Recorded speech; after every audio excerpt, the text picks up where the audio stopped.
Okay, last one, the root center. So it is a pressure center, like we talked about. It's also a motor center.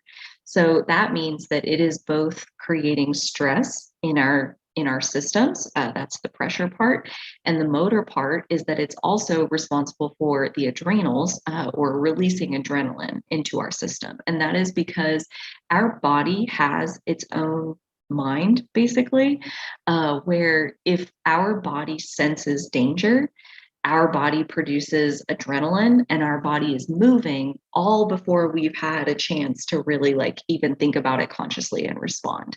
So that is, oh, that's big. That's big whether you have a defined center, a defined root, or an undefined root, because um, one of the quotes I saw that was so good was basically like, your body knows when it needs to be in movement. So trust your mind, your body mind, that it knows when it needs to be in movement. And if you're not in movement, then don't be in movement. Then sit there and rest. Like if your body isn't moving, don't try to use your mental pressure, your mind pressure to force yourself to get up and move. If your body is still, let it be still. If your body is moving, trust that it knows that it needs to be moving right now. So there's a different way of looking at it, like softening into, so often we try to move our bodies with our thinking mind. And that's really not, like, it's not sustainable to do it that way. And we can put unnecessary stress on ourselves in the process, which is not good for our health and overall well-being. So that's kind of the trick, is like, learn to trust that your body knows when to move. And if it's not moving, don't try to outthink it.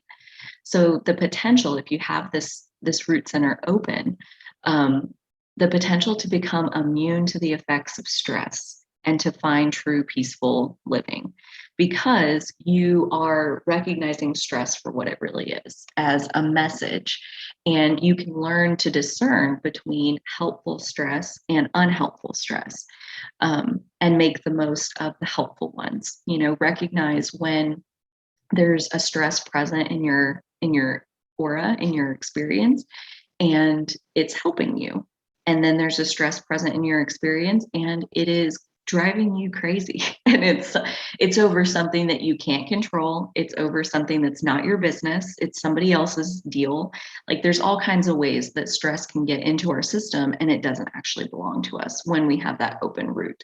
So like one perfect example, I have an open root center, and I use events, like scheduling live events, to get myself to do things, because without a hard deadline of some kind, I have such an immunity to stress that I'll just put things off and put things off and put things off and put things off, like, forever. And I need like a physical deadline, like a line in the sand, where I can use that to motivate myself, to get myself to actually get into action and take action. And even so, like, I feel like my open root center is one of the main reasons that I'm always down to the deadline on things. And if anything, I like being down to the deadline because it's more exciting, because I'm so immune to stress and I so don't feel the effects of stress that, being down to the deadline on something adds a little bit of excitement to my day. So, if you're somebody that is always doing things like 2 weeks ahead of time, you probably have a defined route. If you're somebody that's down to the wire on every single thing that you ever accomplish, or, you work well under pressure or whatever, that's probably somebody that has an open route and would benefit from creating their own structure of stress. There's a book that I saw referenced called The Upside of Stress. I have not read it, but I intend to. It's definitely on my list, because just like this, like using events to motivate myself, like I schedule an event on the 9 centers, and because I have it on the calendar, because I have people RSVP to show up, I make a presentation and I finish my research and I pull it all together so that I'm ready to make a coherent presentation in this session. And then once I have the content pulled together, I use it in lots of different ways.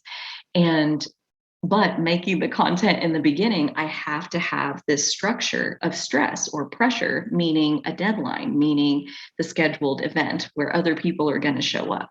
And so I use stress in a productive way to get myself to do something that I ultimately want to do anyway.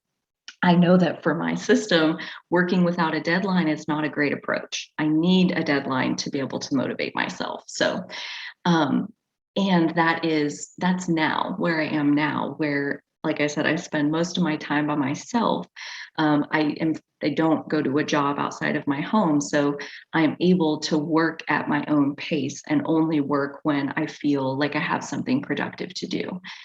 So some questions for unpacking an overactive open root is, do you do everything fast, hurrying through your life? And I think about that, like it said, do you drive fast? Do you eat fast? Do you pee fast? Do you wash your hands fast? Are you constantly hurrying to like get out from under the pressure of what you're doing and like get on to the next thing? Do you feel like your day often turns into a pressure cooker, more so when you're around other people? Like when you're by yourself, do you feel the effects of pressure? Or, is that only something that happens when you go to work or around your family or around other people in general? Do you regularly experience symptoms of burnout? And again, that one would be because with your open root, you don't have access to energy that you're creating on your own, and you only have access to the energy of other people. And now you're trying to operate on the energy of other people and you're trying to live up to their energy levels. And with an open root, you're not them. This is another one where like you don't produce that energy yourself. So you have to take advantage of whatever wave of energy is moving through you. And if it isn't moving through you, if you're in a rest cycle in your energy stream, then it's time to rest. I feel like open centers, that's one of the main pieces that's so empowering, is that honoring and acknowledging the power of the rest cycle is huge. The alone time is huge. Learning what your container feels like all by itself, that's huge for understanding when you're picking up the energies of other people.